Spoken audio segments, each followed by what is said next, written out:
ceux qui s'opposent au Dieu suprême seront certainement jetés en enfer. Genèse 3, 1, 24. Le serpent était le plus rusé de tous les animaux des champs que l'Éternel Dieu avait fait. Il dit à la femme, Dieu a-t-il réellement dit, vous ne mangerez pas de tous les arbres du jardin? La femme répondit au serpent, nous mangeons du fruit des arbres du jardin. Mais quant au fruit de l'arbre qui est au milieu du jardin, Dieu a dit, vous n'en mangerez point et vous n'y toucherez point, de peur que vous ne mouriez. Alors le serpent dit à la femme, vous ne mourrez point, mais Dieu sait que, le jour où vous en mangerez, vos yeux s'ouvriront, et que vous serez comme des dieux, connaissant le bien et le mal. La femme vit que l'arbre était bon à manger et agréable à la vue, et qu'il était précieux pour ouvrir l'intelligence, elle prit de son fruit, et en mangea, elle en donna aussi à son mari, qui était auprès d'elle, et il en mangea. Les yeux de l'un et de l'autre s'ouvrirent, ils connurent qu'ils étaient nus, et ayant cousu des feuilles de figuier, ils s'en firent des ceintures.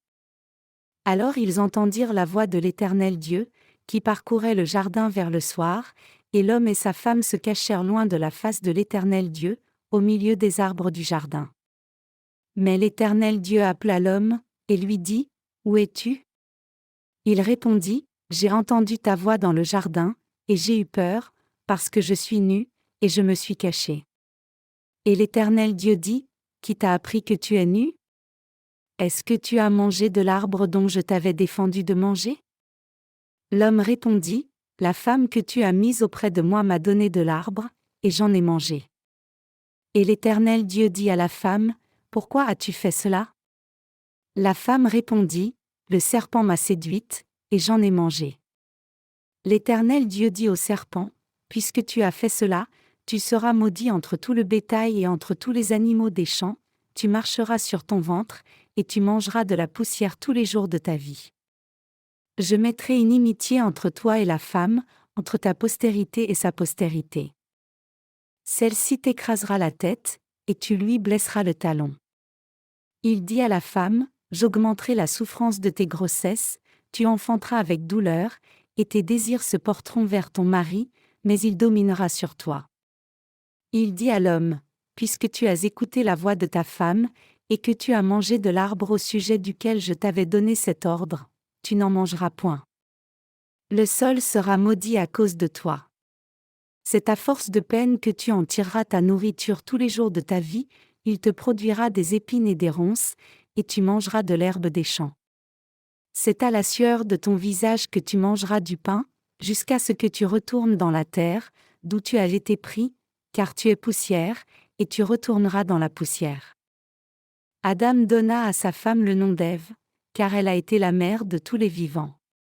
L'Éternel Dieu fit à Adam et à sa femme des habits de peau, et il les en revêtit. L'Éternel Dieu dit, voici, l'homme est devenu comme l'un de nous, pour la connaissance du bien et du mal. Empêchons-le maintenant d'avancer sa main, de prendre de l'arbre de vie, d'en manger, et de vivre éternellement. Et l'Éternel Dieu le chassa du jardin d'Éden, pour qu'il cultivât la terre, d'où il avait été pris. C'est ainsi qu'il chassa Adam, et il mit à l'orient du jardin d'Éden les chérubins qui agitent une épée flamboyante, pour garder le chemin de l'arbre de vie. Qui s'oppose à la justice de Dieu? Genèse chapitre 3 montre clairement que Dieu a interdit à quiconque s'oppose à sa justice l'entrée dans son jardin. C'est la volonté de Dieu de rendre absolument impossible à quiconque s'oppose à sa justice d'aller dans son jardin. Cela nous montre que si nous voulons réellement entrer au ciel, nous ne devons jamais nous opposer à la justice de Dieu.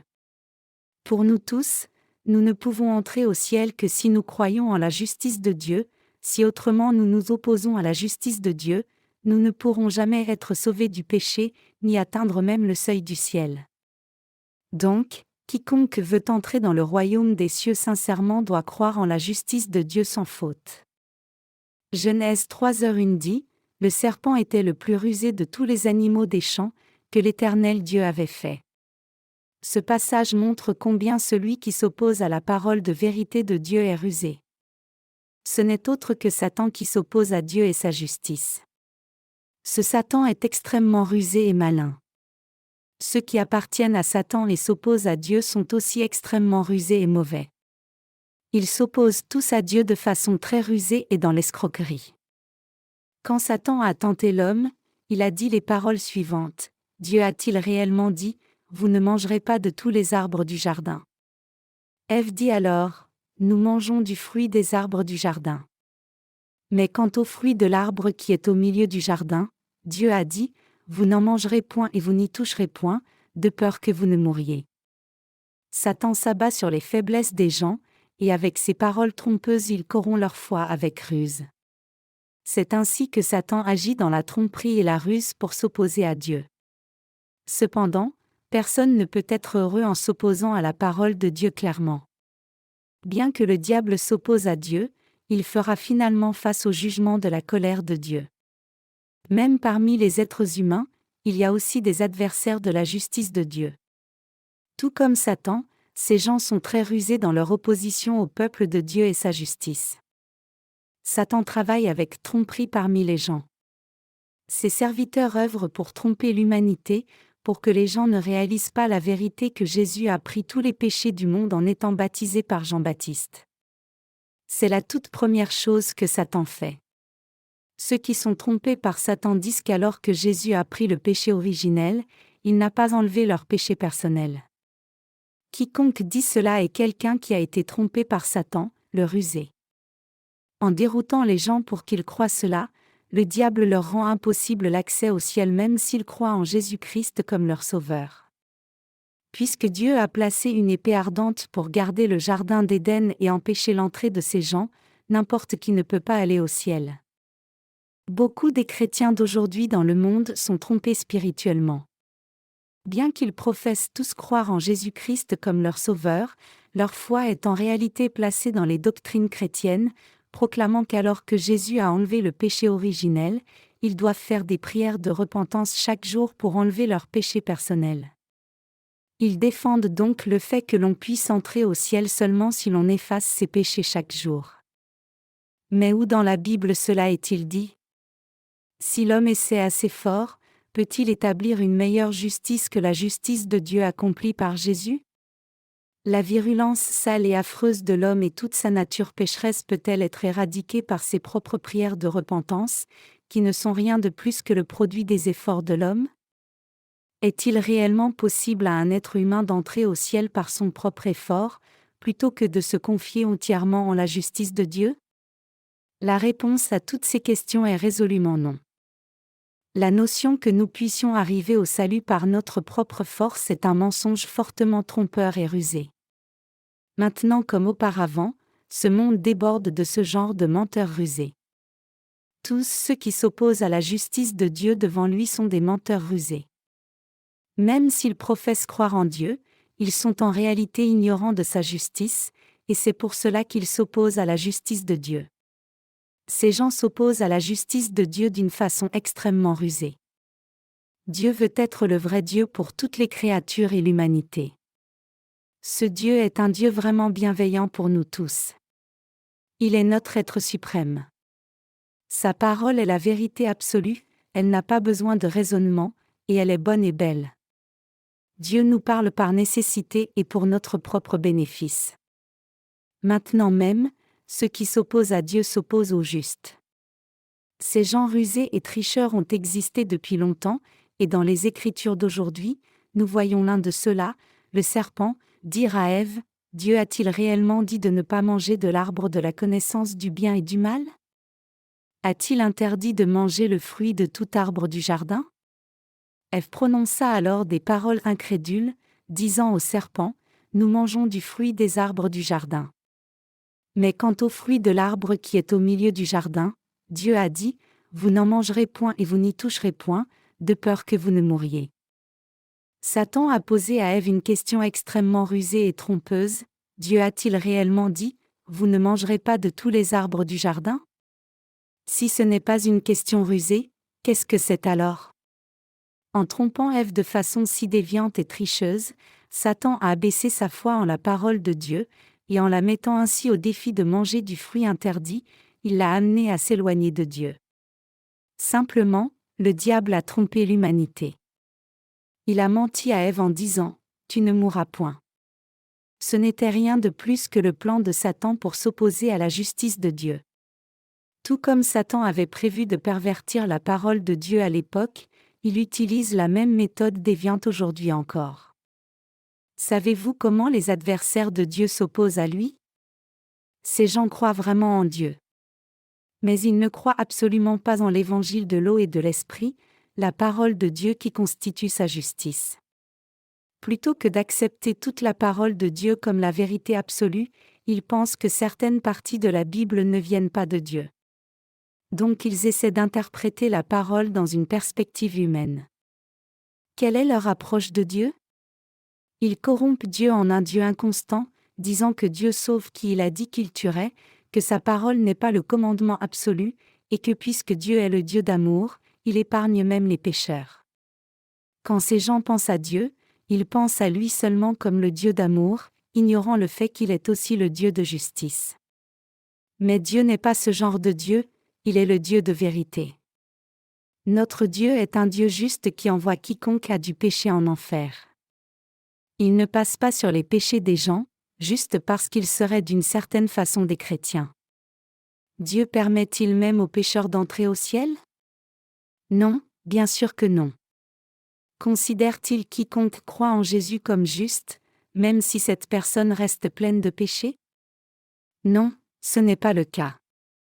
C'est seulement après que j'ai saisi la justice de Dieu que j'ai finalement réalisé que Dieu était le Dieu de vérité et de justice. Tout ce que Dieu a dit, même une seule fois, il l'accomplira sans faute.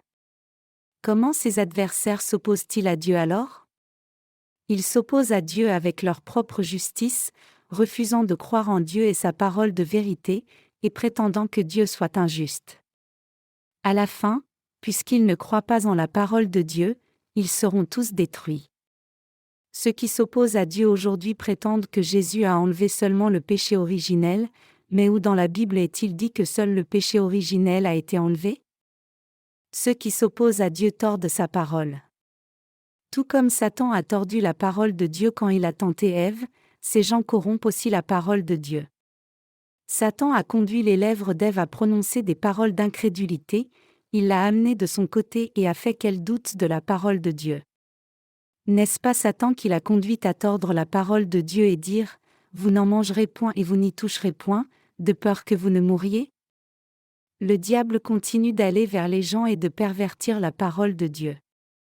Ceux qui sont trompés par Satan corrompent la parole de Dieu elle-même, disant « Dieu a enlevé seulement vos péchés originels, non vos péchés personnels. » Donc vous devez être sanctifiés en faisant des prières de repentance chaque jour. Mais ce n'est rien de plus que répéter les propres paroles de Satan. Ce sont précisément ces gens-là qui s'opposent à Dieu. Vous devez réaliser que les ennemis de Dieu s'opposent à lui avec ruse. Vos yeux peuvent-ils discerner ceux qui s'opposent à la justice de Dieu? Nous ne pouvons discerner ces adversaires par leur apparence extérieure parce qu'ils sont toujours présentés avec des pièges rusés. Plutôt que de confronter directement, ils plantent le doute dans la pensée des gens et corrompent ainsi leur foi en la parole de Dieu indirectement. En d'autres termes, ils font que les gens corrompent la parole de Dieu par eux-mêmes. C'est la mode même de Satan le rusé, calculateur et arrogant. Ce que nous devons tous saisir ici, c'est que quoi que la parole de Dieu dise, nous devons l'accepter telle qu'elle. Autrement, ajouter nos propres pensées est un péché. Maintenant même, nombreux chrétiens s'opposent à Dieu avec leur foi erronée en des doctrines chrétiennes. Ils s'opposent à la justice de Dieu dans l'unité. Il y a longtemps, quand les hommes ont construit la tour de Babel ensemble dans la plaine de Shinéar, ils ont essayé de se libérer du règne de Dieu en disant « Construisons une tour assez haute pour atteindre le haut du ciel. Faisons-nous un nom pour que nous ne soyons pas dispersés. » Mais Dieu mit la confusion dans le langage de ces gens arrogants et les a dispersés.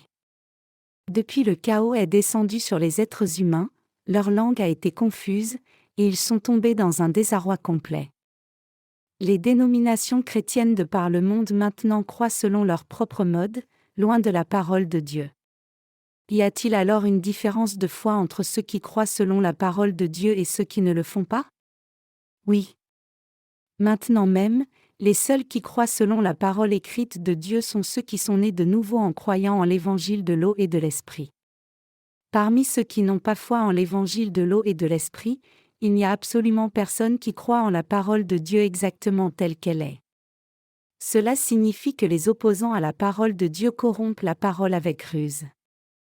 Tout comme Ève dans son incrédulité a tordu la parole de Dieu d'une mort certaine à une mort seulement possible, les chrétiens d'aujourd'hui corrompent aussi la parole de Dieu. Ils prétendent que bien que leur péché originel ait été enlevé, en ce qui concerne leur péché personnel, ils doivent toujours faire des prières de repentance chaque jour pour atteindre la sanctification, arriver au salut, puis finalement être glorifiés et arriver dans le royaume des cieux. Mais ce genre de foi est-il correct? Non, bien sûr que non. Ève avait-elle raison de tordre la parole de Dieu en disant « Dieu a dit, vous n'en mangerez point et vous n'y toucherez point, de peur que vous ne mouriez » ? Non, elle a eu tort. De même, la notion que quelqu'un puisse entrer au ciel par son propre effort est aussi une croyance présomptueuse. Les gens essaient d'atteindre le salut par leur propre effort infini précisément parce qu'ils ne connaissent ni ne croient en la justice de Dieu. Beaucoup de chrétiens aujourd'hui disent que s'ils croient en Jésus et font des prières de repentance fidèlement, et si Dieu les a choisis, alors ils iront dans le royaume des cieux, mais autrement, si Dieu ne les a pas choisis, ils seront abandonnés. Vous devez réaliser clairement que ce n'est autre que ce genre de foi qui est celle qui s'oppose à la justice de Dieu. Regardez autour de vous pour voir combien de gens s'opposent à la justice de Dieu. Dieu a montré clairement qu'il ne permet pas à ces gens d'entrer au ciel. Il dit que l'arbre de vie est hors de portée pour ceux qui ont leur propre standard humain, c'est-à-dire ceux qui ont déjà mangé de l'arbre de la connaissance du bien et du mal pour posséder leur propre barème moral. Trompés par Satan, beaucoup de gens ont quitté la vraie foi en la parole de Dieu pour avoir leur propre standard du bien et du mal, et ces gens ne considèrent pas la parole de Dieu comme la vérité absolue, mais ils essaient plutôt de devenir des dieux par eux-mêmes. Dieu chasse ces gens du jardin d'Éden et leur interdit le retour là. En d'autres termes, Dieu chasse ceux qui ont leur propre standard absolu du bien et du mal plutôt que de reconnaître la supériorité de Dieu. Il ne leur permet pas de manger sa parole par la foi, ni ne leur permet de connaître la vérité donnée par Dieu. Nombreux aujourd'hui étudient la théologie, lisent la Bible, et font des recherches dans les Écritures, mais parmi ces gens, ceux qui s'opposent à la justice de Dieu sont tous chassés de son jardin. Quiconque interprète la parole de Dieu selon ses propres pensées charnelles est quelqu'un qui n'a rien à voir avec la justice de Dieu, et donc il lui est absolument impossible de manger le pain de la vie éternelle par la foi. Ces gens sont non seulement ignorants de la parole écrite dans la Bible, mais ils sont aussi chassés de la vérité de Dieu. C'est parce qu'ils s'opposent à la justice de Dieu. Dieu scelle le royaume des cieux pour ceux qui s'opposent à sa justice, pour qu'ils ne puissent pas entrer. Donc les gens doivent échapper aux opposants de la justice de Dieu et revenir à la foi qui croit en l'évangile de l'eau et de l'esprit, la parole de Dieu. Ils doivent revenir à cette foi en la parole de Dieu, et ils doivent croire avec un Amen quand on dit que Jésus a enlevé tous les péchés du monde par son baptême reçu de Jean-Baptiste. Ils doivent sonder la parole de Dieu une fois de plus pour voir exactement comment Jésus a pris les péchés du monde et les a portés à la croix, et ils doivent être sauvés en vérifiant et saisissant cette parole de Dieu et y croyant. C'est alors seulement que les êtres humains chassés hors du jardin d'Éden peuvent revenir à Dieu et dans le jardin d'Éden. Comment quelqu'un qui s'oppose à Dieu peut-il entrer dans son royaume? C'est seulement correct que Dieu chasse tous les opposants à sa justice en enfer. Parmi ceux qui sont jetés en enfer, il n'y a personne qui ne le mérite pas. S'ils allaient en enfer parce qu'ils se seraient opposés à Dieu inconsciemment, alors Dieu leur aurait donné une occasion de connaître sa justice et d'y croire. Cependant, en dépit du fait qu'ils puissent aller dans le royaume de Dieu s'ils réalisent la justice de Dieu et croient en sa parole, ils ont choisi de ne pas croire et de s'opposer à Dieu, et c'est pour cela qu'ils vont droit en enfer. Donc ils n'ont personne à blâmer sinon eux-mêmes. Tous ceux qui ne croient pas en la parole de justice de Dieu et qui s'opposent plutôt à lui, trompés par Satan, souffriront certainement pour toujours dans le feu de l'enfer. Ceux qui s'opposent encore à Jésus-Christ qui est devenu la justice de Dieu ne sont pas juste nés dans ce monde une fois juste pour mourir une fois, ce n'est pas la fin de l'histoire pour eux, mais ils verront le jugement de Dieu par la suite. Le jugement de Dieu est un jugement éternel. Comment la Bible décrit-elle l'enfer ? Marc chapitre 9 dit que l'enfer est un endroit toujours brûlant, où le feu ne s'éteint jamais et les vers ne meurent jamais. Les pécheurs souffriront pour toujours dans le feu brûlant de l'enfer. Quand nous regardons dans l'Ancien Testament, il est dit que si quelqu'un enfreint la parole de Dieu, une poignée de témoins suffisait pour que l'offenseur soit lapidé à mort sur place. Désobéir à la parole de Dieu est une offense si grave que quiconque le fait meurt sans même un procès. Même quand l'offenseur était mort, des pierres étaient jetées sur le corps mort continuellement jusqu'à ce qu'elles se soient accumulées pour faire sa tombe. Aujourd'hui aussi, il n'y a pas de pardon pour quiconque ne croit pas en la parole de l'évangile de l'eau et de l'esprit qui est devenu la justice de Dieu, et s'oppose plutôt à cet évangile. Mais les adversaires rusés de Dieu qui se tiennent derrière la chair clament toujours que Dieu n'enverra personne en enfer, accumulant ainsi la colère de Dieu. Ils disent que la parole de Dieu n'est pas si stricte, et que puisque Dieu est plutôt tolérant, il acceptera tous les gens indépendamment de la façon dont ils croient, aussi longtemps qu'ils sont vertueux humainement. Mais c'est un non-sens complet. La parole de Dieu est comme une épée de vérité à double tranchant. Elle n'est pas seulement stricte, mais elle est aiguisée comme une lame pour juger infailliblement quiconque doit être jugé. C'est ainsi que la parole de Dieu est froide et aiguë. Même si beaucoup de gens interprètent la parole de Dieu selon leurs propres pensées, le jour vient où ils regretteront. Ils pèsent la parole de Dieu par eux-mêmes, l'interprétant de toutes les façons qu'ils veulent, mais cela montre en soi qu'ils s'opposent à la justice de Dieu dans leur ignorance complète. Savez-vous combien de gens sur cette planète s'opposent à la justice de Dieu ? Parmi les chrétiens de par le monde entier, il y en a beaucoup qui s'opposent encore à Dieu et sa justice. Dieu aurait-il le désir de laisser ces gens entrer dans le ciel ? Non, il voudra les brûler dans le feu de punition de l'enfer. La seule raison pour laquelle Dieu les a tolérés jusqu'à présent est qu'il y a encore quelques personnes sur cette terre qui, bien que le nombre en soit petit, croient en sa parole de justice et la suivent, et à travers ces gens Dieu veut que les autres reviennent à lui. Les chrétiens qui disent que Jésus a enlevé seulement le péché originel mais a manqué d'enlever les péchés personnels doivent se détourner et connaître et croire en l'évangile de l'eau et de l'esprit. Ces chrétiens soutiennent qu'ils peuvent être sanctifiés progressivement chaque jour pour finalement devenir entièrement sans péché. Mais cette foi qu'ils ont est ce qui s'oppose à la justice de Dieu. La vraie justice de Dieu, c'est que Christ est venu sur la terre et a expié tous les péchés de ce monde une fois pour toutes par son baptême. Mais en dépit de cela, beaucoup de gens corrompent encore cette vérité de l'Évangile, et ils seront donc jugés par Dieu, sans faute. Comme le diable a trompé Adam et Ève pour qu'ils s'opposent à la justice de Dieu, les gens d'aujourd'hui sont aussi tombés dans le piège de Satan et se sont opposés à Dieu. Comment les chrétiens aujourd'hui peuvent-ils recevoir la rémission des péchés juste en faisant des prières de repentance ? Si un chrétien croit qu'il peut arriver à la sanctification d'une façon en faisant des prières de repentance chaque jour, alors cela ne peut que signifier qu'il a été trompé par les plans rusés de Satan.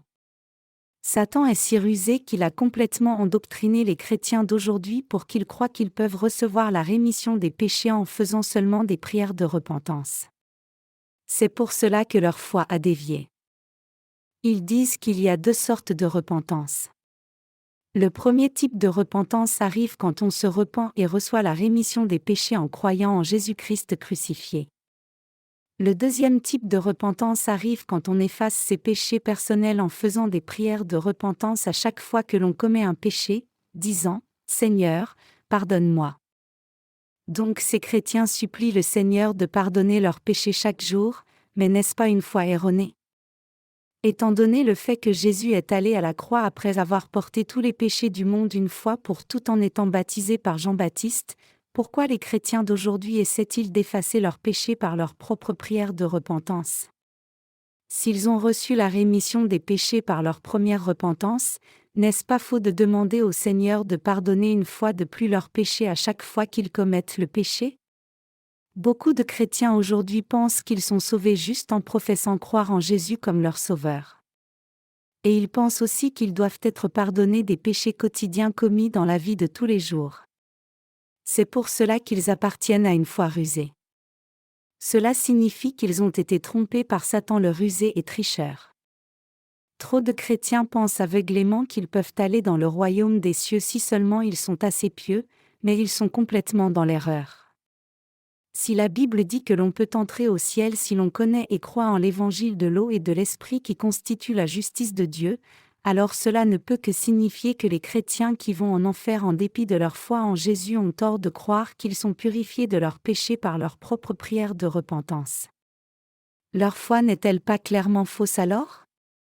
Quand nous regardons dans la Bible, nous pouvons voir que ceux qui prophétisent, chassent des démons, et font beaucoup de miracles sont ceux qui pratiquent vraiment l'iniquité. Jésus leur dit, « Je ne vous connais pas du tout. » Alors, pourquoi ces gens ont-ils fini avec une foi fausse? Est-ce parce qu'ils n'ont pas cru en Jésus comme leur sauveur?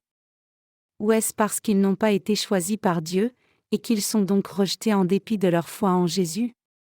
Ceux qui appartiennent à Satan disent que si quelqu'un sait et croit que Jésus-Christ est le Sauveur, alors cette personne a déjà été choisie en Christ. Cependant, Dieu le Père dit qu'il a déjà choisi tout le monde en Christ.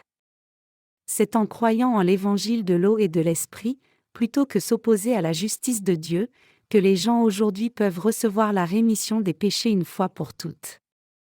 Le problème, cependant, c'est que beaucoup de chrétiens ont été trompés par Satan le rusé pour croire que la rémission des péchés se reçoit en faisant des prières de repentance.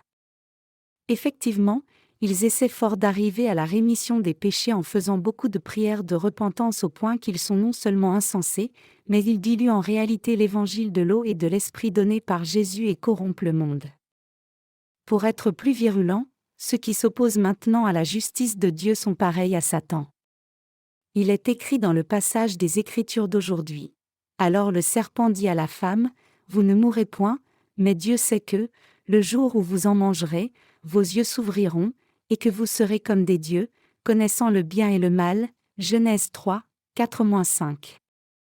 Ces paroles de Satan sont les mêmes que les paroles des faux prophètes de ce temps présent qui prétendent, « Si vous croyez en Jésus et faites beaucoup de prières de repentance, vous serez sanctifiés pour devenir comme Dieu, et vous entrerez dans le royaume des cieux. » Cette notion que le péché originel soit remis en croyant en Jésus et les péchés personnels en faisant diligemment des prières de repentance chaque jour, et que les chrétiens deviennent ainsi le peuple parfait et complètement juste de Dieu pour entrer dans son royaume, est pareil au mensonge que Satan a dit à Adam et Ève pour les tromper.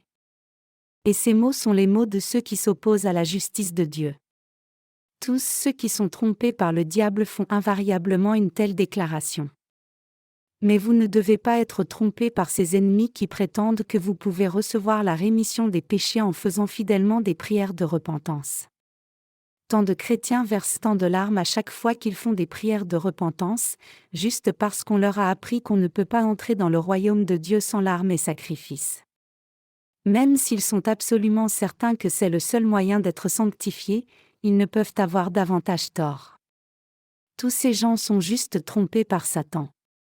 Comme un cantique le montre correctement, vos péchés ne peuvent pas être expiés même si vous pleurez et versez 1000 larmes. Vos péchés disparaissent-ils quand vous faites des prières de repentance? Non, c'est loin de la vérité, au contraire, ce n'est pas juste en se repentant mais en croyant en l'évangile de l'eau et de l'esprit que vous pouvez recevoir la rémission des péchés et arriver à votre salut. Vous connaissez peut-être le cantique qui dit « Pleurer ne me sauvera pas ». Bien que mon visage ait été baigné de larmes, cela ne pouvait apaiser mes peurs, ne pouvait pas laver mes péchés damnés. Pleurer ne me sauvera pas. La foi en Christ me sauvera. Je fais confiance au Fils pleurant, confiance à l'œuvre qu'il a faite, dans ses bras, Seigneur, aide-moi à courir, la foi en Christ me sauvera. La plupart des chrétiens aiment chanter ce cantique, inspirés par leurs sentiments. Mais, même s'ils chantent le même cantique qui porte l'impossibilité d'effacer le péché par des larmes, ils sont complètement inconscients de la vraie signification de ce cantique. Adam et Ève ont accepté les paroles de Satan leur disant « Le jour où vous en mangerez, vos yeux s'ouvriront, et que vous serez comme des dieux » Genèse 3h5. Leurs yeux se sont-ils réellement ouverts alors? Non, loin de là, leurs yeux spirituels qui voyaient le domaine de Dieu ont été complètement aveuglés. Que pouvez-vous voir quand vos yeux sont trop aveugles pour voir le domaine de Dieu? Tout ce que vous pouvez voir, c'est votre propre chair et ce qui est mal et démoniaque. Quelqu'un devient-il sans péché pour entrer au ciel s'il essaie juste fort de ne pas commettre de péché? Vous ne devriez pas essayer d'effacer vos péchés en versant des larmes. Dans un courant répandu, beaucoup de chrétiens aujourd'hui disent que puisque Jésus lui-même a lavé les pieds de Pierre personnellement, ils ont raison d'effacer leurs péchés par des prières de repentance. Mais tout est-il correct si vous lavez seulement vos pieds? Vous pouvez penser que puisque vous croyez en Jésus, vous irez dans le royaume des cieux aussi longtemps que vous faites des prières de repentance fidèlement et continuellement. Mais ce n'est pas le cas, car on entre au ciel seulement en croyant en l'évangile de l'eau et de l'esprit. C'est ainsi que vous êtes sanctifiés pour devenir un enfant de Dieu et une personne juste sans péché. Si vous devez laver vos pieds jusqu'au jour de votre mort pour devenir juste, c'est-à-dire si vous devez effacer vos péchés quotidiens en faisant des prières de repentance chaque jour, alors pouvez-vous réellement dire que vous croyez en l'œuvre de Jésus? Non, cela ne peut que signifier que vous vous appuyez sur votre propre œuvre. Puisque cela implique votre propre effort de laver vos pieds, ce n'est pas l'œuvre de Jésus. Ceux qui croient que le salut s'obtient par leur propre effort ont été trompés par les plans de Satan. Regardez-les maintenant faire des prières de repentance, trompés par le diable déjà. Loin de recevoir la rémission des péchés, ils sont tombés plus profondément dans le péché pour lutter encore davantage. Alors qu'il n'y a pas de question sur le fait que Satan soit effectivement un mauvais esprit, les êtres humains qui sont en proie à cette tromperie sont encore plus méchants. Un proverbe encore est dit, plus problématique encore qu'une belle-mère de mauvaise humeur est une belle-fille méchante prétendant être bonne. Comme ce proverbe, ceux qui sont trompés par Satan sont encore plus dangereux que Satan lui-même, car nous les voyons prétendre se soucier de nous alors qu'ils essaient en réalité de nous opposer à Dieu. Et ceux qui jouent bien sous leurs mains sont effectivement insensés. Ils agissent seulement comme s'ils chérissaient Dieu, prétendant croire en Dieu et le glorifier, tout en ne glorifiant nul autre que le diable lui-même. Quand ces gens demandent à Dieu de recevoir la gloire, qui sera réellement glorifié? C'est le diable qui se tient entre l'homme et Dieu qui sera glorifié. Genèse 3h6 dit, la femme vit que l'arbre était bon à manger et agréable à la vue, et qu'il était précieux pour ouvrir l'intelligence, elle prit de son fruit, et en mangea, elle en donna aussi à son mari, qui était auprès d'elle, et il en mangea. Quand Ève a vu l'arbre, il avait l'air bon pour la vue et le palais. Tout comme Ève, il est assez compréhensible de voir pourquoi tant de gens aujourd'hui sont attirés par la notion plaisante que leur péché originel ait été pris par Jésus et leur péché personnel soit lavé en faisant des prières de repentance chaque jour. Après tout, cela ne semble-t-il pas plus convaincant d'entendre que Jésus a lavé les pieds de Pierre pour nous enseigner que nous sommes sanctifiés par nos prières de repentance quotidiennes? Mais en réalité, Jésus-Christ a fait cela pour enseigner qu'en tant qu'agneau de Pâques, il avait expié tous les péchés de Pierre, y compris ses péchés personnels une fois pour toutes. Le christianisme majoritaire insiste sur le fait qu'on puisse être pardonné de son péché originel quand on commence à croire en Jésus, mais pour les péchés personnels, l'on doit faire des prières de repentance chaque jour. Cette notion semble plausible pour tout le monde, des hommes religieux aux incroyants. Cela semble un mouvement sage, n'est-ce pas? Mais vous devez réaliser ici que croire de la sorte, c'est tomber dans le piège du diable. Quiconque croit en la nécessité des prières de repentance se tient déjà au seuil de l'enfer. Comme nous croyons en l'évangile de l'eau et de l'esprit, tous nos péchés ont été remis et nous sommes devenus sans péché. Cependant, puisque nos actes sont toujours insuffisants, nous continuons encore à commettre des péchés même après avoir obtenu notre rédemption. Donc nous devons méditer la vérité chaque jour, nous rappelant qu'il ne reste aucun péché puisque Jésus-Christ a enlevé tous nos péchés. Cela semble-t-il insensé de croire de la sorte ? La croyance prévalente parmi la plupart des chrétiens est que le péché originel a été enlevé par Jésus et les péchés personnels sont effacés en faisant des prières de repentance chaque jour, et cette foi est ce que le monde approuve, pour ne pas mentionner son large attrait. Donc cela semble un mouvement sage de croire cela, mais vous devez réaliser que le chemin vers l'enfer est pavé de la sagesse de l'homme et la sagesse de Satan. Même si les croyants en l'évangile de l'eau et de l'esprit peuvent sembler insensés à vos yeux, ils sont sages aux yeux de Dieu. Bien que le monde puisse les considérer comme des fous, ils sont vraiment sages. Ceux qui croient seulement au sang de la croix dans une connaissance et une sagesse du monde plutôt qu'en l'évangile de l'eau et de l'esprit, et qui croient qu'ils doivent faire des prières de repentance, croient en Jésus-Christ de façon rusée et trompeuse. Ils iront donc tous en enfer. Les chrétiens n'ont-ils pas l'air cultivés ? N'ont-ils pas l'air d'intellectuels ?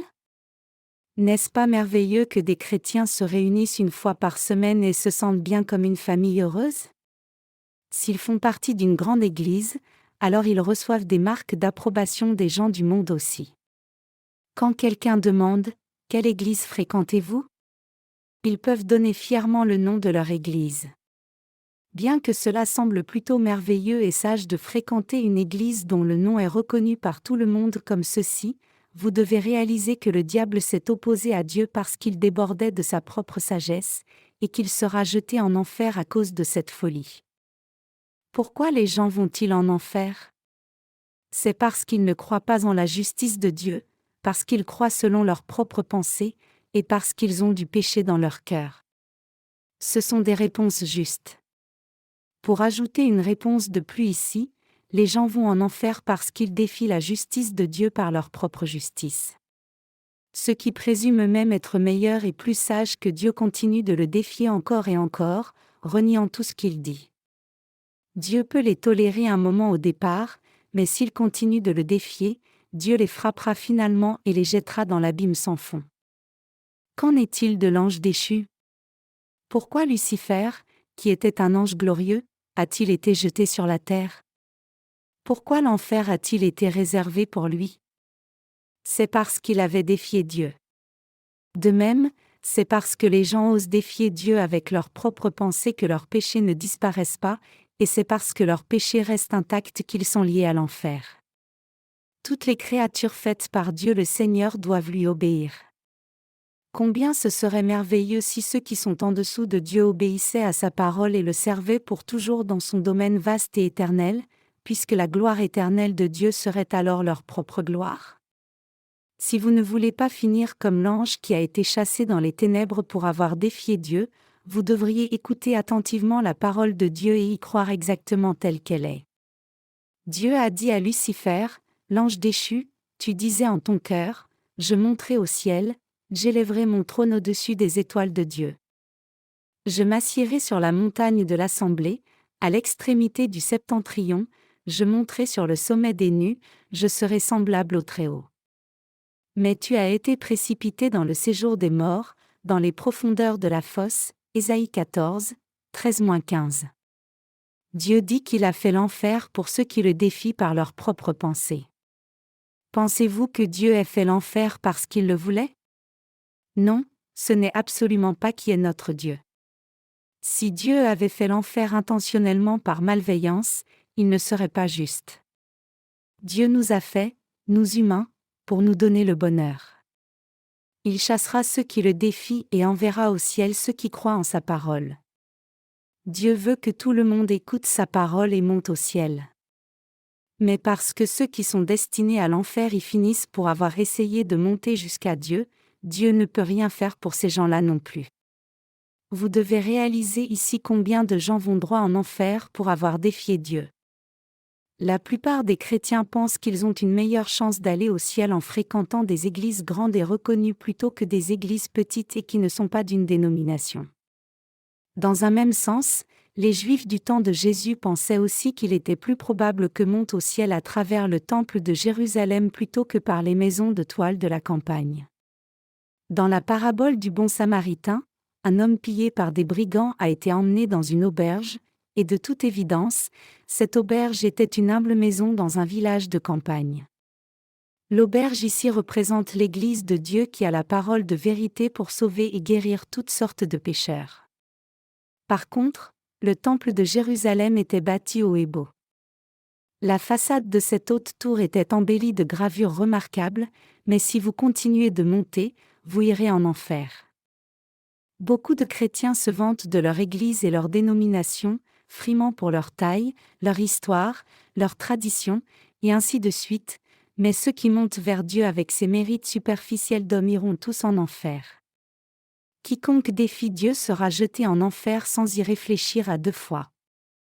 C'est ce dont Genèse chapitre 3 traite. Dieu dit qu'il chassera quiconque le défie et l'empêchera d'entrer au ciel. Cependant, les êtres humains défient toujours Dieu, n'est-ce pas? Les gens disent souvent qu'il n'y a pas de juste. Mais pourquoi n'y aurait-il aucun juste, alors que la Bible est tellement remplie de nombreux justes? Que vous lisiez dans les psaumes, les proverbes, ou l'Ecclésiaste, vous verrez les justes et les pécheurs sont mentionnés partout. La Bible parle déjà des justes et des pécheurs depuis la Genèse. Le premier jour de sa création, Dieu a séparé la lumière des ténèbres, et il a appelé la lumière jour, et les ténèbres nuit, Genèse 1, 4-5. Cela signifie qu'il a séparé les pécheurs des justes par la vérité absolue, l'évangile de l'eau et de l'esprit. Mais contrairement à la parole de Dieu, les gens disent qu'il n'y a aucun juste. C'est défier Dieu. Les gens défient tellement Dieu. S'il n'y a aucun juste dans la Bible, alors pourquoi Jésus est-il venu sur la terre sauver les pécheurs? Dieu peut-il rendre un pécheur juste? Dire que Dieu ne puisse pas rendre l'humanité juste, c'est imposer une limite à la puissance de Dieu. Dieu est plus que capable de rendre l'humanité juste. La Bible dit qu'il n'y a rien que Dieu ne puisse pas faire. Mais les gens disent qu'il n'y a aucun juste sur la base de leurs propres pensées. Ces gens iront en enfer sans faute. S'ils ont au moins une éducation élémentaire, ils devraient lire la Bible avant de dire de telles paroles, même si ce n'est qu'un seul chapitre. Un homme aveugle ne parle que par ce qu'il ressent par le sens du toucher. Comme les pécheurs sont aveugles spirituellement, ils pensent qu'ils connaissent toute la Bible pour avoir lu un seul passage. Donc sur la base d'un seul passage qui dit « Il n'y a point de juste, pas même un seul », Romains 3h dit, ils soutiennent qu'il n'y a aucun juste selon la Bible. Avez-vous déjà entendu l'allégorie de la caverne de Platon? La plupart des chrétiens sont esclaves et emprisonnés dans la caverne de leur dénomination respectée, tout comme les prisonniers de la métaphore. Le pire, c'est qu'ils ne connaissent pas leur état captif et ne veulent même pas échapper à une telle situation.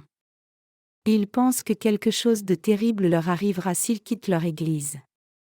Ceux qui sont tombés dans le péché et ont trébuché, et dont le cœur retient donc le péché, finissent par tomber dans les fausses doctrines de la majorité du christianisme quand ils croient en Jésus. Et puisque leurs péchés sont inscrits dans leur cœur, ils ne peuvent échapper au piège des doctrines apparemment plausibles. La raison pour laquelle ils ne peuvent pas croire qu'il y ait des gens justes quoique la Bible le dise est qu'ils ont du péché dans leur cœur. Ils sont incapables de sortir de leurs confins. Ils n'ont pas idée de la façon dont leur pensée est offensive envers Dieu, et donc ils continuent à le défier, au point que lorsque je les regarde, je pense en moi-même, si j'étais le Créateur, je les aurais effacés et recréés de nouveau. Beaucoup de gens vont en enfer à cause de cela, et ils méritent tout ce sort.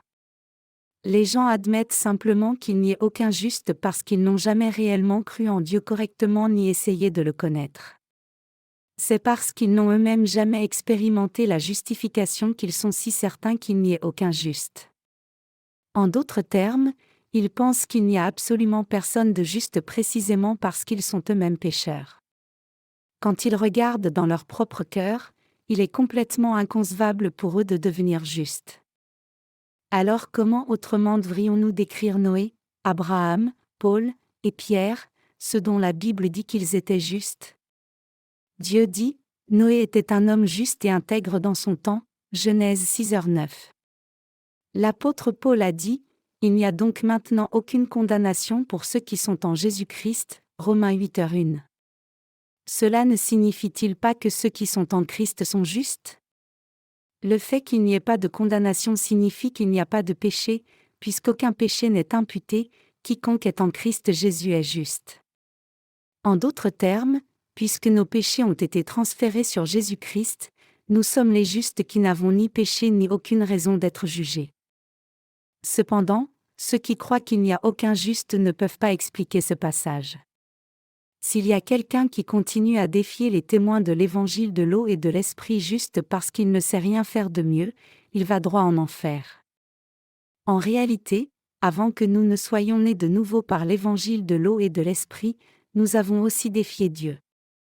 Je connais un certain homme qui a passé 70 années de sa vie comme missionnaire. Comme n'importe qui d'autre, il était aussi né pécheur de naissance, mais il a essayé d'aller au ciel en faisant de bonnes œuvres.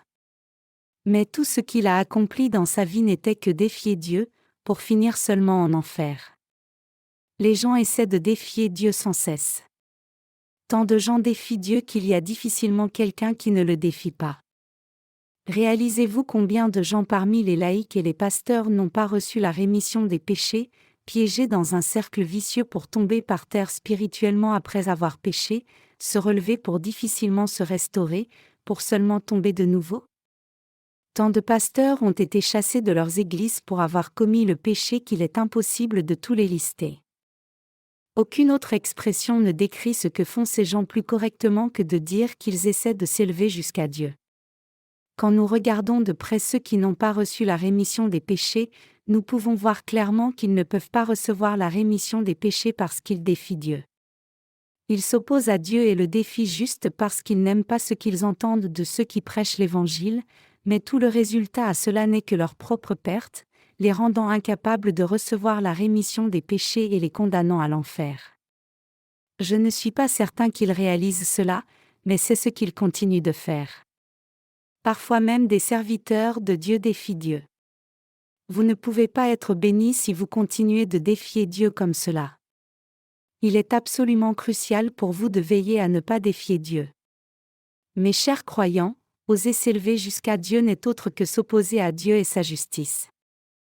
Tout comme le diable s'est opposé à Dieu il y a longtemps, les êtres humains s'opposent aussi à Dieu. La façon dont ils s'opposent à Dieu est par cet acte même de défi de Dieu par leurs propres pensées. Mes chers croyants, c'est en croyant en Dieu que vous pouvez aller dans son royaume. Et c'est en connaissant la vérité que vous pouvez croire en lui. Si vous êtes trop insuffisant, dites juste humblement, « Seigneur, je ne sais rien, veuille m'enseigner. » Vous ne défierez plus Dieu alors. Ce sont ces gens sur qui Dieu répand sa miséricorde.